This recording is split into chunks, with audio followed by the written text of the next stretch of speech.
अस्सलाम वालेकुम, कैसे हैं आप सब। तो आज हम सॉल्व करने जा रहे हैं एक्सरसाइज 6.1 का क्वेश्चन नंबर 2। तो मेरे पास ये क्लास 9th मैथ की बुक है पंजाब बोर्ड में साइंस ग्रुप की, और इसका ये चैप्टर नंबर 6 चल रहा है जिसका नाम है अलजेब्रिक मैनिपुलेशन। तो इस बुक से रिलेटेड बहुत सारा कंटेंट मैं अपने चैनल पर अपलोड कर चुका हूँ। इस बुक के जो डिफरेंट चैप्टर्स हैं उनके सोल्यूशंस भी मैंने अपलोड किए हुए हैं। अगर आप इंटरेस्टेड हो तो आप मेरे चैनल की प्लेलिस्ट वाले सेक्शन में जाकर इस बुक से रिलेटेड डिफरेंट कंटेंट देख सकते हैं। तो आज हम जो करने जा रहे हैं वो है एक्सरसाइज 6.1 का क्वेश्चन नंबर 2। मैंने इस चैप्टर से रिलेटेड एक प्लेलिस्ट बना दी है, उसका लिंक भी मैंने डिस्क्रिप्शन में दे दिया है। तो इन फ्यूचर भी मैं जो कंटेंट इस चैप्टर से रिलेटेड अपलोड करूंगा वो आपको इसी चैप्टर की प्लेलिस्ट में मिलेगा, जिसका लिंक डिस्क्रिप्शन में गिवन है। इसके अलावा मैंने एक फेसबुक पेज भी बनाया हुआ है सोल्यूशन सब के नेम से। अगर आपके कोई सजेशंस हो या कोई क्वेश्चंस हो मेरे कंटेंट के हवाले से तो मुझे आप इस फेसबुक पेज के थ्रू, जिसका लिंक डिस्क्रिप्शन में दिया गया है, उसके थ्रू अपने सजेशंस को, अपने क्वेश्चंस को मुझ तक पहुंचा सकते हैं। तो आपको सामने स्क्रीन पे एक्सरसाइज 6.1 की पिक्चर नज़र आ रही है। ये बेसिकली कलर्ड बुक है जो मैंने ऑनलाइन यहाँ पर ओपन की हुई है। आपके पास ब्लैक एंड वाइट होगी, जस्ट लेआउट का फ़र्क है, अदरवाइज बुक सेम है हमारे पास। तो यहाँ पे अब इस पर क्वेश्चन नंबर 2 लिखा हुआ है जिसकी स्टेटमेंट है find the HCF of the following expressions by factorization. अब हमने एचसीएफ ही फाइंड आउट करके दिखाना है जिस तरह क्वेश्चन नंबर 1 में किया था लास्ट वीडियो में, लेकिन इस बार जो हमने मेथड यूज़ करना है वो है फैक्टराइजेशन, और इसके 5 पार्ट्स हैं जो कि आज हम सॉल्व करेंगे। तो आइए स्टार्ट करते हैं। तो देखें, एचसीएफ निकालने के बहुत सारे मेथड हैं हमारे पास। एक तो सिंपल मेथड था जो स्टार्ट में हमने यूज़ किया था, वो भी फैक्टर्स बनाने का ही था, उसको भी आप एक तरह की फैक्टराइजेशन कह सकते हैं। और दूसरा हमारे पास होता है एचसीएफ बाय डिवीजन मेथड। तो यहाँ पे भी हमने फैक्टराइजेशन मेथड यूज़ करना है। ये जो दो एक्सप्रेशंस आपको नज़र आ रही हैं जो कि बेसिकली क्वाड्रेटिक एक्सप्रेशंस हैं, क्योंकि इनमें जो वेरिएबल आ रहा है इनकी हाईएस्ट डिग्री, आपको हाईएस्ट पार्ट जो है 2 नज़र आ रही है। तो इसका मतलब है ये जो क्वाड्रेटिक एक्सप्रेशंस हमारे पास दोनों लिखी हुई हैं, हमने इनके फैक्टर्स बनाने हैं और उसके बाद इनका एचसीएफ निकालना है। एचसीएफ का मतलब हाईएस्ट कॉमन फैक्टर, ऐसा नंबर और ऐसी एक्सप्रेशन जो इन दोनों को डिवाइड करेगी और सबसे बड़ी होगी, उससे बड़ी कोई नहीं होगी, उसी को हम एचसीएफ बोलते हैं। ये मैंने लास्ट वीडियोज़ में समझाया भी है। तो आइए स्टार्ट करते हैं। तो ये जो कॉमर्स के साथ सेपरेट करके दो एक्सप्रेशंस अलग लिखी हुई है, हमने पहले इनको अलग अलग सॉल्व कर लेना है, इनके फैक्टर्स बना लेने हैं। तो सबसे पहले मैं लिखूंगा x square plus 5x plus 6 को। तो मैं लिखूंगा x square plus 5x plus 6, और मुझे इसकी जो है मिड टर्म ब्रेक करनी है। इसको हम स्प्लिटिंग मेथड भी बोलते हैं और मिड टर्म ब्रेक मेथड भी बोलते हैं, जिसके थ्रू हम इस मिड टर्म को ब्रेक करके लिखते हैं और फिर इसके फैक्टर्स बड़े इजीली बन जाते हैं। तो मैं थोड़ा सा आपको एक्सप्लेन कर दूँ इसमें क्या करना होता है। इसमें जब आपके पास कोई भी एक्सप्रेशन यहाँ पे लिखी हो, उसका पहले आप ऑर्डर चेक कर लें कि स्क्वायर वाली टर्म्स पहले होनी चाहिए, सिंपल एक्स वाली टर्म बाद में, और एंड पे कांस्टेंट होनी चाहिए जिस तरह ये लिखी हुई है। तो जो एक्स स्क्वायर के साथ लिखा होता है यानी एक्स स्क्वायर का कॉफिशिएंट, एक्स स्क्वायर के साथ कुछ भी नहीं लिखा हुआ यानी लिखा हुआ 1, आपने इस 1 को इस लास्ट वाले नंबर से यानी पॉजिटिव 6 से मल्टीप्लाई करना होता है। जैसे अगर मैं यहाँ पे लिखूँ 1 मल्टीप्लाई बाय पॉजिटिव 6 तो मेरे पास आंसर आता है 6। और उसके बाद आपने 2 स्टेप्स फॉलो करने होते हैं। एक स्टेप तो ये होता है आपने 2 नंबर ऐसे ढूंढने हैं जिसको मल्टीप्लाई करने के बाद यही नंबर यानी 6 ही आपके पास आए, और दूसरी बात में उन 2 नंबर्स को प्लस या माइनस करने से आपके पास मिडिल टर्म आए। मिडिल टर्म का मतलब होता है जो यहाँ सेंटर में लिखी होती है यानी x का कोफिशिएंट जो कि है पॉजिटिव 5 यानी पॉजिटिव 5 आए। तो ये आपने ढूंढने होते हैं। तो अब देखें ऐसे कौन से नंबर हैं जिनको मल्टीप्लाई करने से 6 भी आता है और उन्हीं 2 नंबर्स को प्लस या माइनस करने से प्लस 5 आ जाता है। तो वो बहुत आसान है, वो है हमारे पास 3 2 टाइम्स। क्योंकि अगर आप 3 को 2 टाइम्स करते हैं, आप यहाँ पे मैं लिखता भी हूँ 3 को आप 2 टाइम्स करें तो 6 आता है, और 3 में अगर आप 2 ऐड कर दें, सब्ट्रैक्ट नहीं ऐड कर दें, दोनों में से किसी एक से काम चलना चाहिए, तो 3 में 2 ऐड कर दें तो आपके पास पॉजिटिव 5 आता है। तो इसका मतलब है जो 2 नंबर्स हैं जो कि दोनों केस को सेटिस्फाई करते हैं वो है 3 और 2।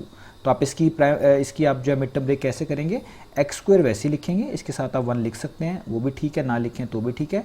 प्लस का साइन डालेंगे क्योंकि यहाँ पे जो आपने नंबर ढूंढे हैं वो दोनों ही पॉजिटिव नंबर ढूंढे, एक +3 और एक +2। तो इसलिए मैं यहाँ पे लिख रहा हूँ +3, और साथ ये वाले वेरिएबल यूज़ करेंगे जो यहाँ पे लिखा हुआ है यानी x, फिर प्लस का साइन डालेंगे क्योंकि अगला नंबर आपका +2 ही है, तो और उसके साथ भी x ही आप लिखेंगे, और एंड पे आप जो है पॉजिटिव 6 को वैसे का वैसे ही नोट डाउन कर लेंगे। तो ये हमने इसकी मिड टर्म ब्रेक कर दी। अब हमने इसके एक तरह के फैक्टर्स बनाने होते हैं, तो उसके लिए हमें कॉमन लेना पड़ता है इनके पेयर बनाकर, यानी हम इन 2 को पेयर बना लेंगे, ये हमारा एक पेयर हो जाएगा और ये भी हमारा एक पेयर हो जाएगा। इन दोनों में से हमने कॉमन निकालना है। तो आपको पता है एक्स स्क्वायर में और 3x में क्या कॉमन है। सबसे पहले आप देखें दोनों में x आ रहे हैं, और कॉमन जब भी निकालेंगे इस तरह के केसेस में जो छोटी पार्ट्स होती हैं वो कॉमन के तौर पे आती है। तो आपने यहाँ x raise to power 1 common में लिखना है क्योंकि इन दोनों में x है और छोटी power x raise to power 1 बनती है, यानी ये वाली टर्म बनती है, तो आपने x रेज़ टू पावर 1 को ही कॉमन में लिखना है। नंबर्स में यहाँ पे 3 लिखा हुआ है, यहाँ पे कोई नंबर नहीं है, इसका मतलब है नंबर्स में कोई कॉमन नहीं है। आप इसमें 1 कॉमन लिख सकते हैं बाहर, क्योंकि 1 सब में ही कॉमन होता है, लेकिन ना भी लिखें तो कोई इशू नहीं बनता। तो इसका मतलब है इसमें बेसिकली x ही कॉमन है, तो आप ब्रैकेट लगाएंगे। यहाँ पे x स्क्वायर है, इसका मतलब है एक x बाहर लिखा हुआ है, तो कितने बचेंगे, सिर्फ एक ही बचेगा, तो यहाँ पे सिर्फ 1x लिखेंगे। इसका तरीका ये होता है कि आप जो चीज़ कॉमन निकालते हैं आप उस चीज़ को इन दोनों पर अलग अलग डिवाइड करें, जो आंसर आता है वही ब्रैकेट में लिखा जाता है अंदर उसके। तो एक्स स्क्वायर को जब आप x पे डिवाइड करेंगे एक x कट जाएगा, एक ही x बचेगा, वो मैंने यहाँ पे लिख दिया। और यहाँ पे 3x को जब इस बाहर जो चीज़ कॉमन आई हुई है x उस पर डिवाइड करेंगे तो x पूरा ही कैंसिल आउट हो जाएगा और जस्ट 3 बचेगा और यहाँ पे ब्रैकेट क्लोज हो जाएगी। और आप ऐसे भी कह सकते हैं कि ये भी x⁻1 था, तो ये पहले से बाहर लिखा हुआ था, तो 3x में और कुछ बचता नहीं। अगर एक चीज़ बाहर लिखी हुई है तो उसको फिर अंदर नहीं लिखनी, जो बच जानी है वो अंदर लिखनी है। तो x⁻1 अगर बाहर लिखा हुआ था, इसको नहीं लिखना, 3 बच गया तो 3 को अंदर लिख लिया। आप इस तरीके से भी इस चीज़ को समझ सकते हैं। आगे प्लस का साइन है। अब आप देखें यहाँ पे x तो दोनों में नहीं है, 2x में और 6 में, तो लेकिन 2 और 6 जो है उन दोनों में 2 कॉमन है। ऐसा नंबर ढूंढते हैं जो सबसे बड़ा हो और 2 और 6 को डिवाइड करता हो। 2 और 6 को डिवाइड करने वाला सबसे बड़ा नंबर 2 ही है, तो उसी को हम बोलते हैं कॉमन नंबर्स के केस में।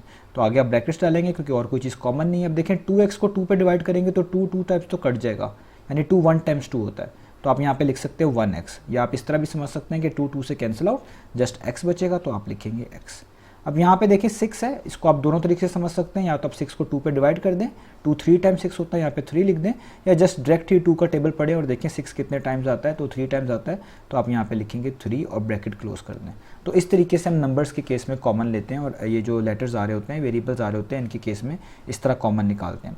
अब ये लाजमी बात होती है फैक्टराइजेशन करते वक्त इस तरह की कि यहाँ पे जो चीज़ आए सेम यहाँ पे भी वही आए। देखें यहाँ पे भी x+3 है, यहाँ पे भी x+3 है, तो इसका मतलब है आपने मिड टर्म ब्रेक ठीक की है। अब जो चीज़ रिपीट हो रही है इसको आप एक दफ़ा लिखेंगे, या जैसे x+3 है, यहाँ पे भी है, यहाँ पर भी है, तो इसको आप 1 टाइम लिख लें, यानी आप लिख लें इसको एक दफ़ा इस तरीके से x+3। ये भी एक तरह का कॉमन निकालना ही है कि इन पूरी एक्सप्रेशंस में, इस पूरी जो एक्सप्रेशन लिखी हुई है इसमें x+3 कॉमन आ रहा है, एक तरह का निकल गया। अब जो चीज़ बच जाती है जो कि आउटसाइड लिखी होती है, जैसे आप देखें x और 2 ये दोनों आउटसाइड लिखे हुए, इनको मिलाकर एक तरफ लिख लें। मिलाकर का करने का मतलब है ब्रैकेट लगाऊंगा, पहले लिखूंगा x और उसके बाद लिखूंगा +2, तो ये देखें ये x+3 और x+2 मेरे पास इसकी फैक्टराइजेशन हो गई। फैक्टराइजेशन का मतलब होता है कि कोई भी एक्सप्रेशन को आप प्रोडक्ट ऑफ 2 एक्सप्रेशन में तब्दील कर दें। ये सिंगल एक्सप्रेशन आप देखें प्रोडक्ट ऑफ 2 एक्सप्रेशन में कन्वर्ट हो चुकी है, तो इसका मतलब है हमने इसकी फैक्टराइजेशन कर ली है। तो अब इसी पैटर्न को फॉलो करते वक्त हमने x² - 4x - 12 की भी फैक्टराइजेशन करनी है, तो आइए कर लेते हैं।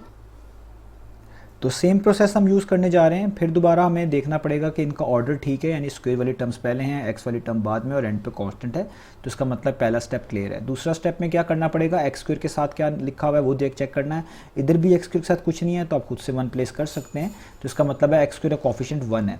अब वही वाली बात, इस वाले कॉफिशिएंट को इस लास्ट वाले कॉन्स्टेंट से हम मल्टीप्लाई करेंगे, तो इसका मतलब है 1 को मैं मल्टीप्लाई करूँगा कि ये है -12, इसका साइन इंपॉर्टेंट है, तो मैं यहाँ पे लिखूँगा -12। तो 1 टाइम्स -12 कितना होता है, वो होता है -12। फिर वही वाली बात जो ऊपर मैंने समझाई थी कि हमें 2 नंबर्स ऐसे ढूंढने हैं जिनको मल्टीप्लाई करके आपके पास -12 ही आए, और उन्हीं 2 नंबर्स को प्लस करने से आप कह लें तो ज़्यादा आसान लगता है कि अगर साइंस दोनों नंबर्स के डिफरेंट भी हो तो हम उनको एक तरह का ऐड ही कर रहे होते हैं, लेकिन मैं समझाने के लिए यहाँ पे दोनों चीज़ें यूज़ कर रहा हूँ। ये मैं अभी ताकि मुझे आपको एक्सप्लेन करने में आसानी रहे कि आप उन्हीं 2 नंबर्स को प्लस कह लें या माइनस कह लें, इन दोनों में से किसी से एक करने से आपको मिडिल टर्म मिलनी चाहिए जो कि है आपके पास -4, वो मिलनी चाहिए। तो ऐसे कौन से 2 नंबर्स हैं जिनको मल्टीप्लाई करने से 12 मिलता है और उन्हीं को प्लस या माइनस करने से आपके पास आता है 4। तो आप देखें वो नंबर है 6 और 2। अगर आप नोटिस करें 6 और 2 ऐसे नंबर हैं जिनको मल्टीप्लाई करके 12 मिलता है, और उन दोनों को ही अगर आप माइनस कर दें, 6 - 2 कर दें, तो आपको 4 भी मिलता है। अब इनका प्रॉब्लम ये है कि यहाँ पे साइन का इशू है, क्योंकि 6 2 टाइम्स होता है 12 ना कि -12, हमें चाहिए -12। तो ये जो साइन का इशू आया करेगा, इसको किस तरह डील करना है उसका तरीका ये आप देखें कि मिड टर्म के पीछे कौन सा साइन है, मिड टर्म है 4 और उसके पीछे नेगेटिव, और आपने जो नंबर ढूंढे हैं वो एक ढूंढा है 6 और एक ढूंढा है 2। तो इन दोनों में जो बड़ा नंबर है उसके पीछे वो वाला साइन लगा दें जो आपके मिड टर्म के पीछे आ रहा है। तो मिड टर्म के पीछे है नेगेटिव, तो हम यहाँ पे 6 के पीछे भी क्या लगा देंगे, नेगेटिव, क्योंकि 2 और 6 में 6 पड़ा है। और अब देखेंगे क्या आपकी ये दोनों केसेस सेटिस्फाई हो रहे हैं अभी भी या नहीं। अगर हो रहे हैं तो वेल एंड गुड, अगर नहीं हो रहे तो दूसरे नंबर का भी साइन चेंज करेंगे। वो अगर प्लस है तो माइनस करके देख लेंगे, माइनस है तो उसको प्लस बनाकर देख लेंगे। तो इन दोनों में से कोई ना कोई चीज़ वर्कआउट ज़रूर कर जाती है। तो अगर आप देखें -6 को 2 से अगर मल्टीप्लाई करें तो -12 आता है, यानी कोई इशू नहीं है। और अगर आप -6 में +2 कर दें तो आप देखिए -4 ही आता है। इसका मतलब है कोई इशू नहीं है, अगर आप -6 एक नंबर ले लें और एक 2 ले लें, इन दोनों को मल्टीप्लाई करके -12 भी बन जाएगा और इन दोनों को ऐड करने से आपके पास -4 भी बन जाएगा। तो आपको 2 नंबर मिल गए। तो अब हमने इसको जस्ट लिखना है, हम यहाँ पे लिखेंगे x² 1x² भी लिख सकते हैं और फिर यहाँ से नंबर उतारेंगे स्टेप नंबर 2 से। पहला नंबर -6 है तो आप देखिए -6, उसके साथ ये वाला वेरिएबल जो कि है x, फिर पॉजिटिव 2 है तो इसलिए मैं लिखूंगा +2, उसके साथ भी x और लास्ट में आ जाएगा -12। अब यहाँ पर हम आगे चलते हैं। अब देखें यहाँ पर अब हमने फिर इनके पेयर्स बना लेने, ये एक पेयर बन गया और एक ये पेयर बन गया। इन पे x² है और इसमें 6x है, दोनों में x आ रहा है तो x कॉमन है। मैंने आपको बताया जो छोटी पावर होगी उसको कॉमन के तौर पे लिखेंगे। x⁻1 छोटा है x² से तो इसलिए मैंने इसको कॉमन में लिखा है। और बाकी आपको अभी बता चुका हूँ ऊपर, जो चीज़ कॉमन आती है आप उसको इस पहली वाली टर्म से भी डिवाइड कर दें, दूसरी वाली से भी कर दें और जो आंसर आता है उसको ब्रैकेट के अंदर लिख दें। तो x² को x पे डिवाइड करेंगे तो x ही बचेगा, एक x कट जाएगा, और 6x को x पे डिवाइड करेंगे तो 6 ही बचेगा, तो यहाँ पे 6 लिख दिया मैंने। आप ऐसे भी कर सकते हैं कि x² था, एक x बाहर है तो 1 बचा, 6x था इसमें एक x यहाँ पे था, एक ही x बाहर आ चुका है तो यहाँ पे 6 में सिर्फ 6 ही बचा। अब आगे चलते हैं। प्लस का साइन 2 और 12 में आपको पता है कॉमन आता है। 2 सबसे बड़ा नंबर है जो 2 को और 12 को डिवाइड करता है तो इसी को कॉमन बोलते हैं। ये 2 कॉमन आ गया, x तो कॉमन है नहीं तो इसलिए इसको तो वैसे ही लिखना पड़ेगा। 2 1 टाइम्स 2 होता है, आप x के पीछे 1 भी लगा सकते हैं, मैं यूज़ नहीं कर रहा, आप कर भी लें तो कोई इशू नहीं है। और आगे आपने टेबल ही पढ़ना होता है, जैसे मैंने आपको ऊपर भी समझाया है, चाहे डिवाइड कर लें या टेबल पढ़ लें। तो 12 को 2 पे डिवाइड करेंगे तब भी 6 मिलेगा, 2 6 टाइम्स आप देख लें तो वो 12 होता है तब भी 6 ही मिलेगा। तो दोनों तरीक़ों से हो सकता है, तो ये हो गया x-6। अब आप क्या करें, इनमें से जो चीज़ सेम है उसको एक दफ़ा लिख लें, यानी x-6 इधर भी है इधर भी है, इसको आप लिख लें एक दफ़ा x-6, और जो चीज़ बाहर लिखी हुई है यहाँ पर और यहाँ पर इसको भी मिलाकर एक दफ़ा लिख लें x+2। ये जो x-6 मैंने एक दफ़ा लिखा है ये भी एक तरह का कॉमन निकालना ही हुआ इस पूरी एक्सप्रेशन में से। तो ये देखिए मैंने इसको भी फैक्टराइज कर दिया है। तो अब क्योंकि HCF के अंदर कॉमन फैक्टर्स का केस होता है, हमें कॉमन फैक्टर पहले ढूंढने पड़ते हैं। तो आप देखें कि हमारे पास इस वक्त कॉमन फैक्टर क्या है, इसको मैं डिफरेंट कलर से करूँगा। तो कॉमन फैक्टर का मतलब है जो दोनों में आ रही हैं टर्म्स, यानी आप देखें यहाँ पर भी x+2 है, यहाँ पर भी x+2 है, तो इसका मतलब है इसका कॉमन फैक्टर जो हुआ वो हुआ x+2। तो जो हमारे पास HCF होता है वो बेसिकली हम कॉमन फैक्टर को ही बोल रहे होते हैं। तो अगर आपका कॉमन फैक्टर x+2 है, इसका मतलब है आपका HCF भी x+2 है। तो ये हो गया हमारे पास इसका पार्ट नंबर 1, और मैंने बड़े डिटेल में आपको समझा दिया है ताकि जो उसके बाकी पार्ट्स हैं मैं उसमें सारी चीज़ें जो है ना बता पाऊँ तो आपको फिर भी अच्छी अंडरस्टैंडिंग हो। तो मैंने इस क्वेश्चन नंबर 2 के पार्ट नंबर 1 को डिटेल में आपको बता दिया। तो ये हमारा हो गया इसका पहला पार्ट। तो अब आपके सामने यहाँ पर पार्ट नंबर 2 है। पार्ट नंबर 2 में 3 डिफरेंट एक्सप्रेशन है, हमने इनको फैक्टराइज करना है जल्दी से और फिर हम इसका HCF फाइंड आउट कर लेंगे जल्दी से। तो सबसे पहले हम लिखते हैं यहाँ पे x³ - 27। तो मैं लिख रहा हूँ x³ - 27। अब देखें ये जो चीज़ लिखी हुई है ना, इस पर आप कह लें आप आइडेंटिटीज़ अप्लाई कर सकते हैं, जिनको आप फार्मूलास कह लें रफली, तो वो भी अप्लाई हो सकते हैं। आपको नज़र आ रहा है कि किसी खास आइडेंटिटी से मैच कर रही है तो हम इसको उस आइडेंटिटी की मदद से फैक्टराइज कर सकते हैं। तो देखिए अगर मैं इस x³ को इस तरह लिख लूँ x⁻³ और 27 को मैं लिख लूँ 3⁻3, क्योंकि मुझे पता है 3⁻3 जो होता है वो 27 होता है। तो ये किससे मैच करती है, ये मैच करती है इस वाली आइडेंटिटी से, जिसको हम अक्सर हमने सीखी हुई भी है प्रीवियस क्लासेस में भी, इस क्लास में भी। a³ - b³, ये किसके इक्वल होती है, ये इक्वल होती है a - b आगे ब्रैकेट्स a² + ab + b²। तो ये देखिए एग्जैक्टली ये इससे मैच कर रही है, तो हम इसको इसी लिहाज से अप्लाई कर लेते हैं। तो इस आइडेंटिटी के लिहाज से सबसे पहले a - b आता है। a - b का मतलब है जो यहाँ पे क्यूब के नीचे टर्म्स लिखी हुई हैं उनको लिख लो। यहाँ पे क्यूब के नीचे x लिखा हुआ है तो मैं लिख लूँगा ब्रैकेट में x और माइनस डालूंगा, और यहाँ पे 3 लिखा हुआ है तो मैं यहाँ पे 3 लिख लूँगा और ब्रैकेट क्लोज। तो ये मेरा a - b हो गया, क्योंकि a हम x को कह रहे होते हैं, b हम 3 को कह रहे होते हैं। फिर ब्रैकेट आगे a² यानी a है x यानी x², और माइनस है तो प्लस आता है, तो देखिए यहाँ पे प्लस है तो मैं लिखूंगा प्लस ab का मतलब है फर्स्ट और सेकंड को मल्टीप्लाई कर दो, x × 3 करेंगे तो हमारे पास आ जाएगा 3x, और प्लस b² का मतलब है लास्ट वाली टर्म का स्क्वायर कर लें, तो 3 का स्क्वायर कर लें तो वो हो जाएगा 9। तो ये आ गया। अब देखें ये एक तरह की फैक्टराइजेशन हो गई है। फैक्टराइजेशन का मतलब है किसी चीज़ को प्रोडक्ट ऑफ टू थिंग्स में कन्वर्ट कर देना। तो ये दो चीज़ों का प्रोडक्ट बन चुका है। लेकिन अब यहाँ पे x square plus 3x plus 9 को मज़ीद अगर फैक्टराइज किया जा सकता है तो हम करेंगे, अगर नहीं किया जा सकता तो नहीं करेंगे। तो हमारे पास अगर आप देखें ये वाली जो एक्सप्रेशन है इसको आप फैक्टराइज नहीं कर सकते।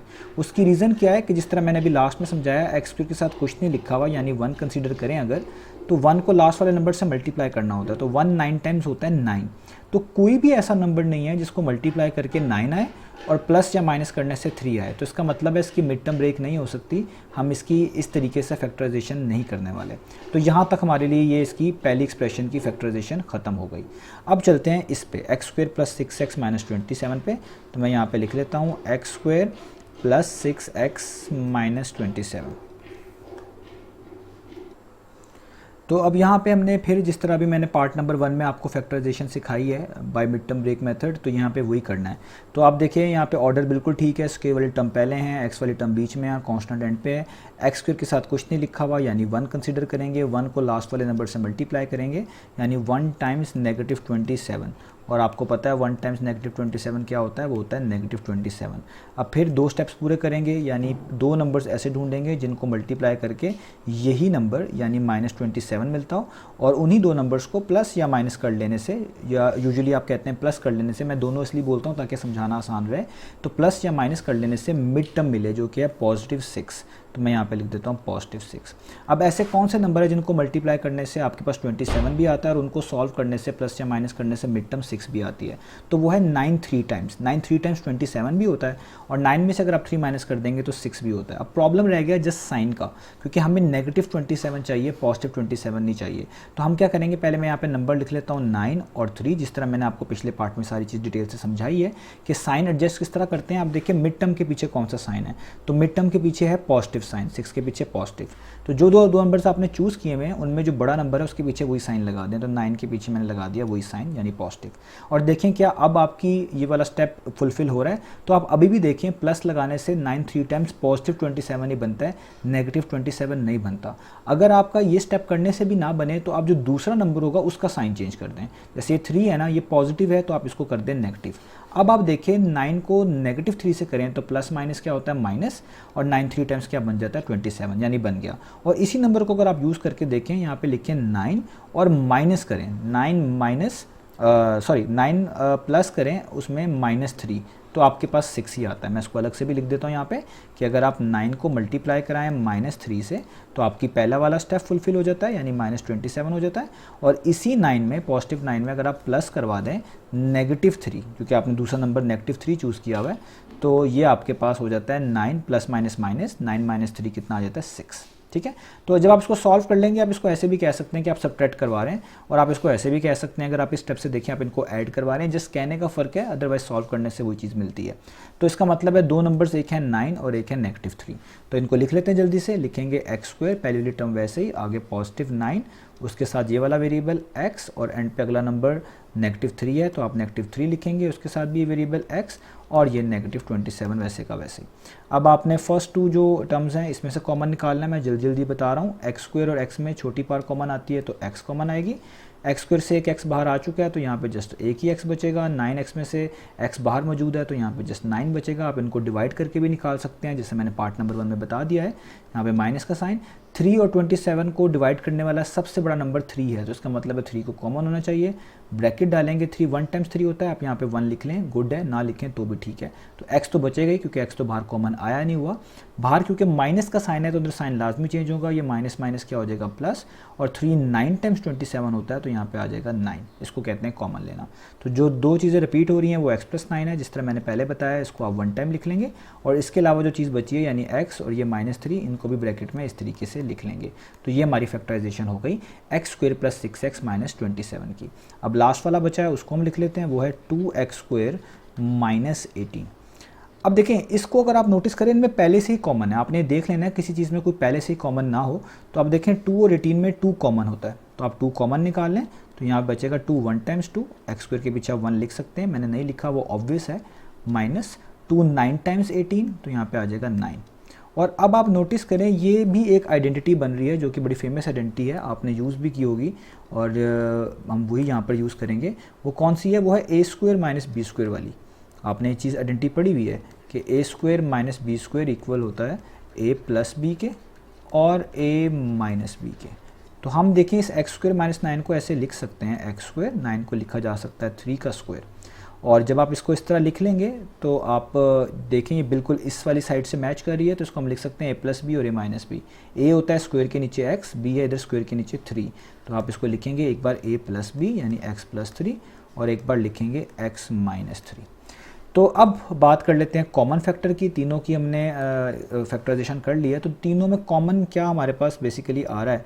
जो चीज़ कॉमन आएगी हम उसी को बोलेंगे कि ये हमारे पास जो है इसका HCF है। तो आप देखें यहाँ पे x माइनस 3 है, इधर भी x माइनस 3 है और इधर भी x माइनस 3 है, और कोई भी चीज़ आप देखें इन तीनों एक्सप्रेशन में कॉमन नहीं है। तो अगर आप इधर देखें तो कॉमन फैक्टर बनता है इनका x माइनस 3। तो मैंने आपको जिस तरह अभी बताया है कि जो चीज़ कॉमन होती है वही आपका HCF कहलाती है। तो बेसिकली आपका HCF भी क्या कहलाएगा? x minus 3। तो दूसरे पार्ट का भी आंसर आ गया, वो है x माइनस 3। तो ये हो गया हमारे पास इसका पार्ट नंबर 2। तो अब हम स्टार्ट करने लगे हैं इसका पार्ट नंबर 3। तो पार्ट नंबर 3 हमारे पास यहाँ पर लिखा हुआ है x cube minus 2x square plus x. मतलब ये पहली हमारी एक्सप्रेशन है, उसके बाद ये दूसरी और ये तीसरी एक्सप्रेशन आपको नज़र आ रही है, दोनों कॉमर्स के बाद। तो अब हम यहाँ पे सबसे पहले इस पहली एक्सप्रेशन को लिख लेते हैं। हम लिखेंगे x cube minus 2x square plus x. अब देखें ये आपने इसको क्लोजली ऑब्जर्व करना है कि इसमें काफ़ी सारे एक्स आ रहे हैं।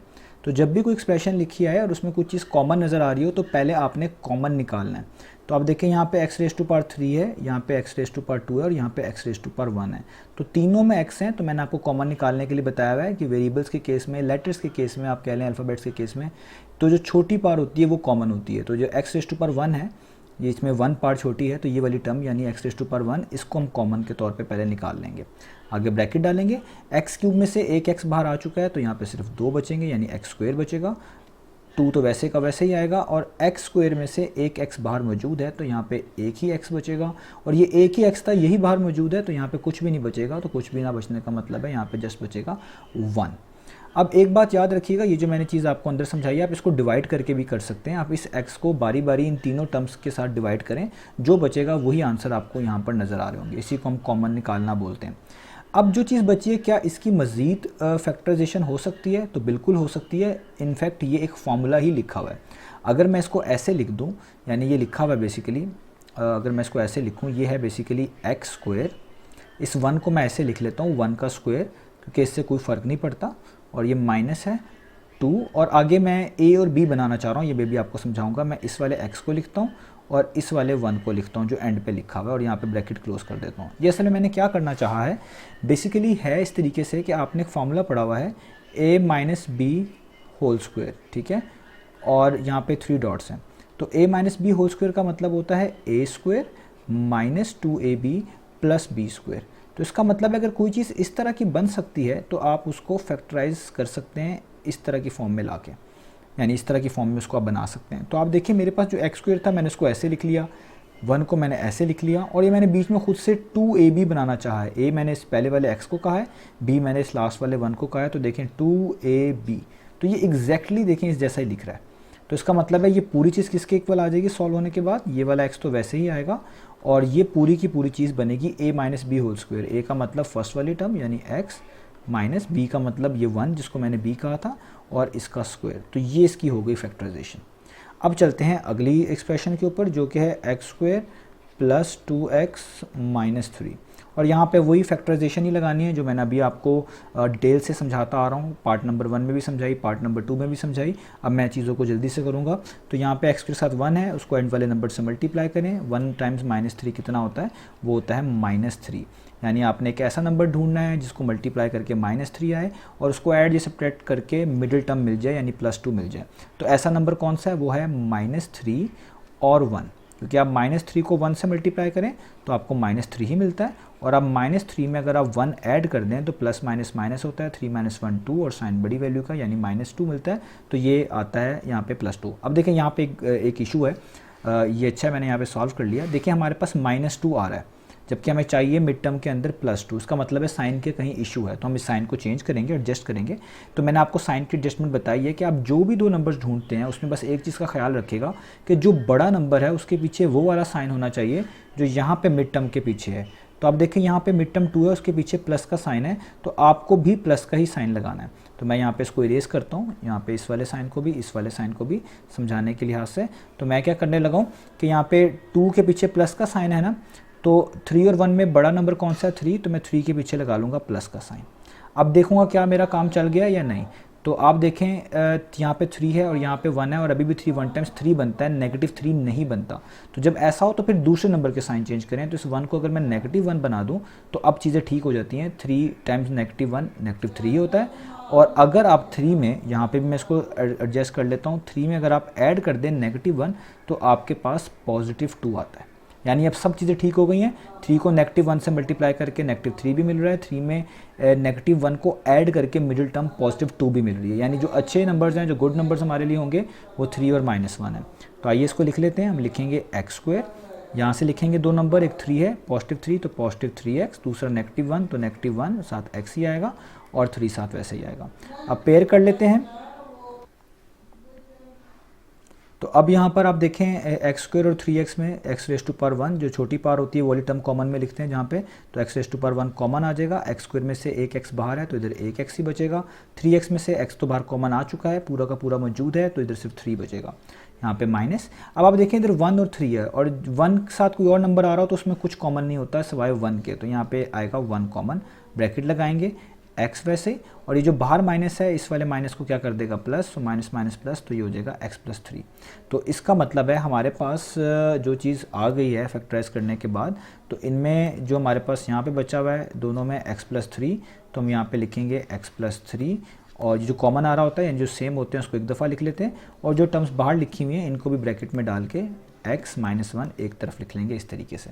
तो ये हो गई हमारे पास इस दूसरी टर्म की जो है फैक्टराइजेशन। अब देखते हैं तीसरी टर्म कौन सी है, वो है x² + 3x - 4।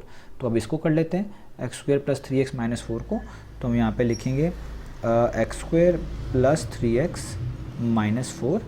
तो अब यहाँ पे भी वही स्टेप्स करने हैं, मैं जल्दी जल्दी करूँगा। यहाँ पे कुछ नहीं है, 1 है, तो 1 को नेगेटिव नंबर से करेंगे तो आपके पास -4 आएगा। यानी ऐसा नंबर ढूंढना है जिसको मल्टीप्लाई करके -4 आए, और उन्हीं दो नंबर्स को ऐड सब्ट्रैक्ट करने से किसी भी तरीके से बीच वाली टर्म यानी मिड टर्म +3 आए। तो मैं यहाँ पे डायरेक्ट लिख रहा हूँ टाइम बचाने के लिए। वो अब आपको चीज़ें मैं समझा चुका हूँ ऊपर, मुझे उम्मीद है आपको समझ आ गई होंगी। तो वो आपके पास टर्म बनती है +4x और -1x, कि +4 को -1 से करें -4 ही आता है, +4 में -1 करें तो +3 आता है, और एंड पे -4। अब इन दोनों में आप देखें क्या कॉमन आ रहा है, इन दोनों में x कॉमन है, ये भी समझा चुका हूँ, तो यहाँ पे अंदर x+4 बचेगा। इन दोनों में 1 और 1 ही कॉमन है माइनस के साथ, तो यहाँ पे x और माइनस की जैसे अंदर साइन चेंज होगा, माइनस माइनस प्लस, तो यहाँ पे भी x+4 बचेगा। तो आपके पास जो चीज़ कॉमन होती है एक जैसी होती है उसको एक दफ़ा लिख लें यानी x+4 को, और जो चीज़ बाहर लिखी हुई है इसको भी एक दफ़ा लिख लें यानी x-1 को। तो अब देखते हैं कि हमारे पास जो हमने सबकी फैक्टराइजेशन कर ली है इसके अंदर क्या चीज़ ऐसी है जो कि सब में मौजूद है, यानी कि वो एक तरह की कॉमन है।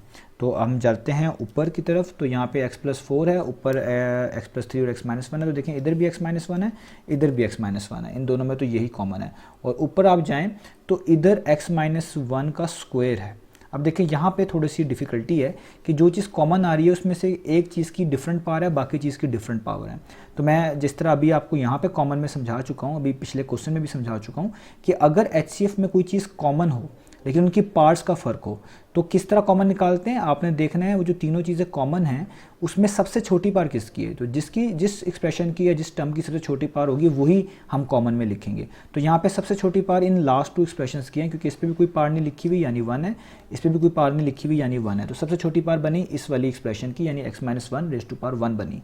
तो आप लिखेंगे कि कॉमन फैक्टर जो है वो छोटी पावर के लिहाज से x-1 के ऊपर है, ये वाली यानी 1। तो जो कॉमन फैक्टर होता है उसी को हम HCF बोल रहे होते हैं, तो इसका मतलब है HCF भी कितना आएगा x-1। तो ये हो गया हमारे पास इसके पार्ट नंबर 3 का आंसर। तो अब हमारे पास ये पार्ट नंबर 4 है और पार्ट नंबर 4 में आप देखें आपको कुछ नंबर्स भी नज़र आ रहे हैं। यहाँ पे पॉजिटिव 18 है और यहाँ पे पॉजिटिव 24 है। तो एचसीएफ में जब नंबर्स नज़र आते हैं आपको पहले इनकी प्राइम फैक्टराइजेशन करनी होती है। तो हम जल्दी से प्राइम फैक्टराइजेशन कर लेते हैं। ये मैंने क्वेश्चन नंबर 1 में भी समझाया हुआ है आपको। तो 2 9 टाइम्स होता है 18 और 3 3 टाइम्स होता है 9 और 3 1 टाइम्स होता है 3। तो ये होगी इसकी प्राइम फैक्टराइजेशन। इसी तरीके से आप जल्दी से 24 की भी करेंगे। तो 2 12 टाइम्स होता है 24 और 2 6 टाइम्स होता है 12 और 2 3 टाइम्स 6 और आपके पास आ जाएगा 3 1 टाइम्स 3। तो ये इसकी भी प्राइम फैक्टराइजेशन हो गई। अब आप देखें जो बाकी एक्सप्रेशंस हैं इनका क्या करें। अगर आप देखें यहाँ पे लिखा हुआ है x cube minus 9x square plus 8x। तो आप इसमें भी देखें काफ़ी सारे x आपको नज़र आ रहे हैं। इसका मतलब है इसमें x कॉमन है और जब कोई चीज़ कॉमन होती है मैंने आपको बताया हुआ किस तरह निकालेंगे। आप इनकी पार्ट्स देखेंगे, अगर सबकी सेम पार है तो वही चीज़ कॉमन लिख देंगे एग्जैक्टली। और अगर किसी की पार छोटी है इनमें से तो सबसे छोटी पार को बाहर एज अ कॉमन लिखेंगे। यहाँ x रेज़ टू पावर 3 भी है, x रेज़ टू पावर 2 भी है, लेकिन यहाँ पे x रेज़ टू पावर 1 सबसे छोटी इन टर्म्स ऑफ पार बनती है। तो इस चीज़ को आप कॉमन लिखेंगे। तो हम यहाँ पर लिखने लगे हैं।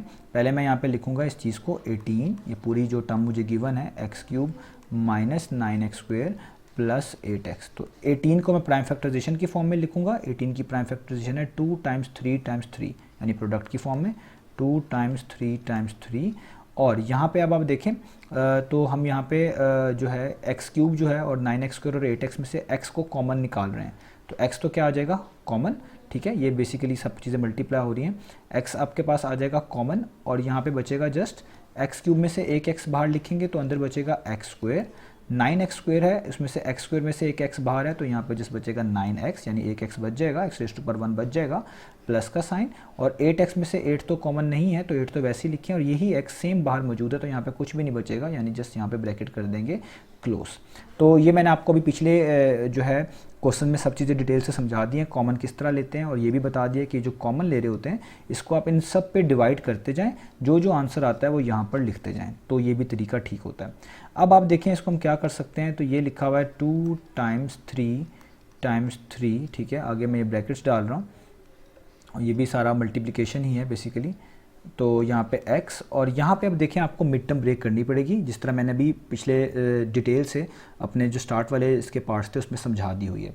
तो यहाँ पे किस तरह मिड टर्म ब्रेक होगी, x के साथ कुछ नहीं लिखा हुआ 1, तो 1 को लास्ट वाले नंबर से मल्टीप्लाई करेंगे। 1 8 टाइम्स होता है 8, यानी ऐसा नंबर चाहिए जिसको मल्टीप्लाई करके 8 है और ऐसा नंबर चाहिए उन्हीं दो नंबर्स को ऐड करने के बाद आपको मिड टर्म मिले -9, ऐड ये सब्ट्रैक्ट करने के बाद -9 मिले। तो बहुत आसान है। अगर आप 8 1 टाइम्स करते हैं तो 8 भी आता है और इन दोनों को प्लस करें तो -9 भी बन सकता है। कैसे, जस्ट साइन की एडजस्टमेंट करनी है। और वो हम किस तरह करेंगे, हम इस तरह करेंगे, हम लिखेंगे एक्स स्क्वायर, एक नंबर ले लेंगे -8 साथ x लगाएंगे और दूसरा नंबर ले लेंगे -1 उसके साथ भी x लगाएंगे। तो -8 को -1 से करेंगे तो पॉजिटिव 8 आएगा, -8 में ऐड कर देंगे -1 तो माइनस माइनस प्लस होने के बाद -9 आएगा। यानी सब चीज़ें हमारी बिल्कुल करेक्ट रहेंगी और ब्रैकेट क्लोज और यहाँ पे ये वाली ब्रैकेट क्लोज। अब इसको फर्दर लिखते हैं, ये हो जाएगा 2 टाइम्स 3 टाइम्स 3 और आगे ये ब्रैकेट्स है हमारे पास, इधर x है। और अब आप देखें इधर हम इन दोनों में क्या कॉमन लेंगे, इनमें हमें कॉमन लेना पड़ेगा x, क्योंकि इन दोनों में x कॉमन है। तो अगर हम इसमें x कॉमन लेंगे तो बेसिकली यहाँ पे हमारे पास क्या बच जाएगा, x कॉमन लेने के बाद x -8 और यहाँ पे माइनस वैसे ही, और 1 और 8 में 1 ही कॉमन होता है तो इधर भी हमारे पास बचेगा x -8, ठीक है। क्योंकि 1 और 8 में 1 ही कॉमन है और बाहर माइनस का साइन है इसलिए प्लस माइनस माइनस हो गया तो यहाँ पे x -8 आ गया। इन दोनों में से x कॉमन था पहली वाली दो टर्म में से, तो जब x कॉमन आया तो यहाँ पे x -8 ही बचेगा। ये चीज़ें मैं समझा चुका हूँ। तो फाइनल फॉर्म इनकी क्या हो जाएगी, फाइनल फॉर्म इनकी मैं लिखने लगा हूँ एक ही बारी में, एक ही स्टेप में। 2 टाइम्स 3 टाइम्स 3 मल्टीप्लाई बाय, एक तो ये जो दो चीज़ें हैं ये 1 टाइम हो जाएंगी, यानी ये हो जाएंगी एक दफ़ा x -8 और एक दफ़ा ये जो मैंने आपको सिखाई हुई है, जो बच जाती हैं इनको भी अलग से लिखते हैं x -1। और ये जो x एक ये वाला होगा, ये वाला इस x से मिलके क्या हो जाएगा x स्क्वायर, तो मैं यहाँ पे इसको x स्क्वायर लिख रहा हूँ। यानी ये वाला x इस वाले x से मिलके x स्क्वायर हो गया। बाकी जो चीज़ें एक एक दफ़ा लिखनी थी वो मैंने यहाँ पर लिख दी, ये चीज़ें पहले से ही मौजूद थी। तो ये हमने इसकी एक तरह की फैक्टराइजेशन कर ली। अब बारी है 24 वाले की, तो यहाँ पर उसी को मैं यहाँ पर लिख लेता हूँ। ये है 24 x स्क्वायर -3x + 2, ठीक है।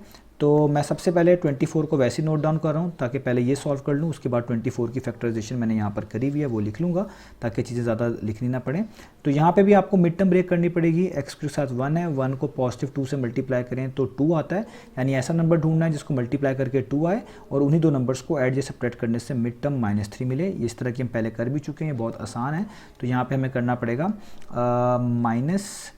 -2x, ठीक है, और -1x, क्योंकि -2 को -1 से मल्टीप्लाई करें तो पॉजिटिव 2 आता है, -2 में प्लस कर दें -1 तो -3 आता है। तो यहाँ आ जाएगा +2।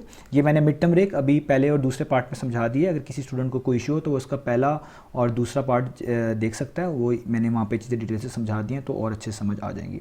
और अब आप देखें हम इसमें क्या करेंगे, इन दोनों में आपको पता है हम जो है वो कॉमन लेना पड़ेगा हमें। तो x² और 2x में x कॉमन है, छोटी पार्ट जो होती है वो वाली टर्म पूरी कॉमन के तौर पे लिखते हैं। तो यहाँ पे बचेगा x - 2, क्योंकि x² में से एक x बाहर होगा, बाकी आप एक x² बाहर होगा तो इधर एक x बचेगा, माइनस वैसे ही 2 बचेगा और ये वाला x तो बाहर आ चुका है। माइनस का साइन 1 और 2 में 1 ही कॉमन है, तो यहाँ पे ब्रैकेट x, क्योंकि बाहर माइनस का साइन है तो प्लस माइनस माइनस, यहाँ पे x - 2 और यहाँ पे आपके पास हो जाएगा ब्रैकेट क्लोज। ठीक है, अब इसको हम नीचे कर लेते हैं थोड़ा सा स्क्रीन को ताकि ये हमारे पास हो जाए। तो यहाँ पे अब हमने लिखना है 24, ठीक है, और एक दफ़ा जो चीज़ कॉमन आई हुई है इनको एक दफ़ा, यानी x - 2, और जो चीज़ ये बाहर में बची होती है इनको भी ब्रैकेट से मिलाकर इस तरीके से x - 1। अब आप देखें हम क्या कर सकते हैं, ये जो आपके पास 24 है इसकी हमने प्राइम फैक्टराइजेशन नहीं लिखी थी तो हम इसकी प्राइम फैक्टराइजेशन भी लिख लेते हैं। तो इसकी प्राइम फैक्टराइजेशन क्या थी, वो ऊपर लिखी हुई है 2 × 2 × 2 × 3, यानी 3 मरतबा 2 है और 1 मरतबा 3 है, और आगे मल्टीप्लाई, और इनको भी आप इस तरह की प्रोडक्ट की फॉर्म में लिख लें तो ज़्यादा बेहतर है, x - 2 × x - 1। तो अब आपने देखिए हमने दोनों में कर लिया। अब आपने देखना है कि इनमें कॉमन फैक्टर क्या है, तो मैं कॉमन फैक्टर को जस्ट हाईलाइट करूँगा। तो आप देखें इधर भी एक 2 है, इधर भी एक 2 है, ठीक है, इसका मतलब है एक कॉमन फैक्टर तो आपको मिल गया। मैं स्क्रीन को थोड़ा नीचे कर लेता हूँ ताकि आपको लिखना आसान, यहाँ पे दिखना आसान हो जाए आपके लिए। तो आप देखें यहाँ पे भी एक 3 है और यहाँ पे भी एक 3 है, तो यहाँ पे भी हो गया। और इसके अलावा आप नोटिस करें कि हमारे पास नंबर्स के केस में तो आई थिंक सो यही केस जो है वो बनता है। ठीक है, अब आप आगे देखते हैं कि x - 8 और इन चीज़ों में क्या क्या कॉमन है। तो आप नोटिस करें इधर x - 1 है और इधर भी x - 1 है। तो इसके अलावा अगर देखा जाए तो कुछ भी कॉमन नज़र नहीं आ रहा। तो हम अगर इस कॉमन फैक्टर को अगर लिखें, जो चीज़ दोनों में मौजूद है, इधर भी 2 था इधर भी 2 था, तो एक दफ़ा लिखेंगे 2 मल्टीप्लाई बाय, इधर भी एक बार 3 था इधर भी एक मरतबा 3 है, तो इन दोनों को मतलब दोनों में एक एक है तो इसका मतलब इन दोनों को मिलाकर एक दफ़ा ही लिखेंगे यानी 3। इसके अलावा और कोई चीज़ कॉमन नहीं है सिवाय x - 1 के, तो साथ लिख देंगे x - 1। इसको थोड़ा सा सॉल्व कर लेते हैं। तो 2 3 टाइम्स होता है 6, तो हम यहाँ पे लिखेंगे 6 और साथ आ जाएगा x - 1। तो ये हमारा कॉमन फैक्टर है और आपको पता है जो चीज़ कॉमन फैक्टर होती है वही हमारा HCF होती है। तो HCF है 6 टाइम्स x - 1। तो ये हमारे पास हो गया इसका पार्ट नंबर 4। अब चलते हैं इसके लास्ट पार्ट की तरफ। तो ये लास्ट पार्ट है हमारे पास। तो इधर भी आप देखें इन दोनों का HCF निकालना है, तो पहले जो नंबर्स आ रहे हैं हम इनकी प्राइम फैक्टराइजेशन कर लेते हैं। तो हम यहाँ पे 36 की भी प्राइम फैक्टराइजेशन कर लेते हैं। तो 36 की प्राइम फैक्टराइजेशन क्या होगी, बहुत ईजी है। तो आप यहाँ पे लिख सकते हैं 2 18 टाइम्स 36 और 2 9 टाइम्स 18 और 3 3 टाइम्स 9 और 3 1 टाइम्स। तो ये हमने 36 की प्राइम फैक्टराइजेशन कर ली। इधर 54 भी मौजूद है, इसकी भी प्राइम फैक्टराइजेशन यहीं पे हम कर लेते हैं। तो 54 को आप कर सकते हैं 2 पर डिवाइड, तो 2 27 टाइम्स होता है 54, 3 9 टाइम्स होता है 27, 3 3 टाइम्स होता है 3 और 3 1 टाइम्स होता है 3। तो यहाँ पे 3 3 टाइम्स 9, 3 1 टाइम्स 3, तो यहाँ पे आपके सामने 54 की प्राइम फैक्टराइजेशन हो गई। अब जो ये वाली एक्सप्रेशंस हैं इनको भी जो इसमें सॉल्व हो सकती हैं, सिंप्लीफाई हो रही हैं, इनको भी हमें सिंप्लीफाई करना पड़ेगा। तो आइए सबसे पहले लिख लेते हैं 36, जो ये पूरी की पूरी एक्सप्रेशन हमें गिवन है 3x⁴ plus 5x³ minus 2x² bracket close. अब मुझे इसको सॉल्व करना है। तो अभी मैं 36 की प्राइम फैक्टराइजेशन पुट नहीं कर रहा क्योंकि अभी मैं इसको जस्ट सॉल्व कर लूँ, फिर आखिरी स्टेप में मैं इसको पुट करूँगा ताकि मुझे बार बार इतनी बड़ी टर्म्स ना लिखनी पड़े। आप भी ऐसा कर सकते हैं। तो अब हम यहाँ पे क्या देखते हैं कि ये जो 3 हमारे पास टर्म्स लिखी हुई हैं, ये वाली 3, तो इसके अंदर x कॉमन है, इन तीनों में x आ रहा है। और मैंने आपको कॉमन के लिए बताया कि जो छोटी पावर होती है वो वाली टर्म को कॉमन के तौर पे लिखते हैं। यहाँ पे 4 है, यहाँ पे 3 है और यहाँ पे 2 है, तो सबसे छोटी पावर बनी x स्क्वायर। तो आप लिखेंगे x स्क्वायर को बाहर कॉमन और अंदर क्या बचेगा 3। x 4 में से x स्क्वायर कॉमन आ चुका है, यानी एक तरह का 4 में से 2 माइनस कर दें तो 2 ही बचने चाहिए, तो यहाँ पे आ जाएगा 3x स्क्वायर। और आगे हमारे पास बचेगा पॉजिटिव 5 और यहाँ पे आप देखें x क्यूब है तो बाहर x स्क्वायर आप लिख चुके हैं, तो x क्यूब में से x स्क्वायर एक तरह का माइनस कर दें यानी डिवाइड करेंगे तो जस्ट x ही बचेगा यहाँ पर, क्योंकि 2 बाहर हैं, टोटल 3 थे तो यहाँ पे x रेज़ टू पावर 1 ही बचना चाहिए।